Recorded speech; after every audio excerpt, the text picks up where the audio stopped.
The other day I was teaching a group of fourth grade students, and I was helping the teacher talk about who Dr. Martin Luther King is and was, and his I Have a Dream speech. And I started to feel a lot of emotions, particularly actually sadness. I started to feel frustration and sadness because I look at how the world is and I don't see that, particularly in today's politics. I look at the news and I don't see that. I see a lot of separation and a lot of fear-fed stuff.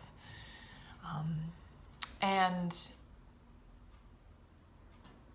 I have to continue to remind myself that we cannot operate from a place of anger and of fear and of distrust. It will always end up bad. It's not saying that we can't feel those feelings. It's so important to honor those feelings, but it is so important to then rise from there and to get into the energy of love and compassion and wisdom, because that is the energy that is truly healing. So I remembered Dr. Martin Luther King's speech and the hope that he instilled in thousands of people, and we're still working toward this dream. And we've come far, and sometimes it doesn't feel like far enough. But to remember the hope, to remember the love that he had for people and the hope that he had in each of us to be able to rise to that level of freedom for all, of love, of humanity. And I started to feel the hope. Rick Hanson has a book. I say that this is one of my Bibles in everything that I teach. It's called Buddha's Brain, the practical neuroscience of love, happiness, and wisdom. And his principle of negativity bias is so important to remember. Our brains are wired to think of the negative first and to really hold on to negative things.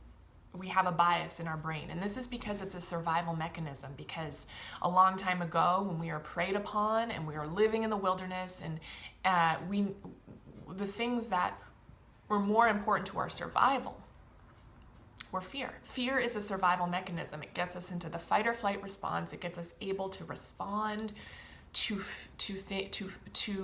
a threat and to do important things in our very primitive, animalistic person, so we can survive. But the problem is that we can often get stuck in fear and live in fear. And then it just becomes the cycle. And in order to rise above that, we need to remember the positive things. It's a different part of our brain that is responsible for processing the positive. And in order to build more positive neural networks, okay, that's the pathways in our brain that help us to become more positive and optimistic and loving and happy over time, is that we need to be able to take in the positive. And this is the importance of the processing the positive visualization in my online yoga and meditation studio, and what I teach in so many of my workshops. And I've taken it from Rick Hanson's book, Buddha's Brain. Processing the positive, something that happens that's positive per day, to be able to sit with it and take it in and to feel the feelings of it. We need to be able to feel it in order to process and build new neural pathways, because this sets off hormones. When we feel, okay, it's an emotional reaction. This sets off these hormones that are crucial and essential to creating those connections in our brain and to creating more of this gray matter that is going to help us to become quicker and easier more positive over time, more optimistic over time, build those neural networks that are going to make us happier. So please take the time to focus on the positive, to focus on those little moments, even if they're so small, to really take it in, because that's what's creating new neural structure in your brain. Remember the hope. Remember the light that's out there. Instead of looking at the news 24/7, that's going to make you get your cortisol level super up through the roof and get you all stressed out. Look at positive news. I used to look a lot at Ode magazine, Intelligent Optimist. It talked about all the good things that are happening. There's really beautiful good things that are happening out in the world. People are being heroes. People are doing these things that are spreading the light. And we need to remember that, because this is the energy that inspires us. We cannot get stuck in the fear. We cannot get stuck in the negativity. Otherwise, we succumb to it. We live in fear.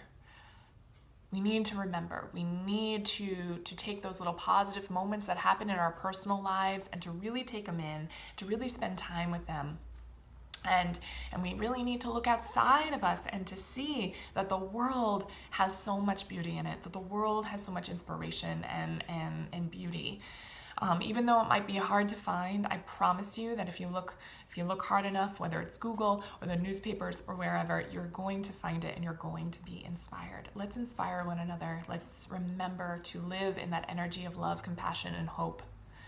Let's live in that dream. Let's create that dream. And this is one of the biggest ways in which we continue to live in that dream that Dr. Martin Luther King said, that so many spiritual teachers say, that so many activists say, who've really changed the world. To look at the beauty, to look at the love within each and every one of us, and to lift one another up. So good luck doing that. And to remembering the hope.